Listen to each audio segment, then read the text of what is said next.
This is my subitizing kindergarten video, and when I start with kindergarten I always want them to kind of be able to subitize the quantities of those regular patterns, which I mean are like the patterns you see on dice and dominoes. So you would quickly just flash and say how many, and then you would flash another one and say how many, and you want them to quickly be able to see the 5 and the 4 and recognize that dot pattern. Also in kindergarten, 5 is a very important number, so I like to use the 5 frame. So I start out where it's together, and again I would flash it quickly and say how many.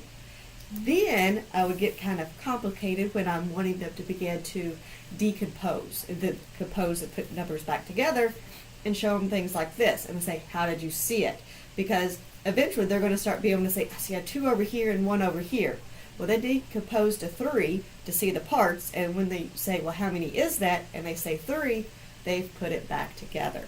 You can do the same thing with flashcards when you do them 2 different colors, because they will see 3 blue, 3 red, so they broke that number apart, and when they're able to tell you it's 6, they've put that number back together. That's just my ideas for kindergarten. Enjoy!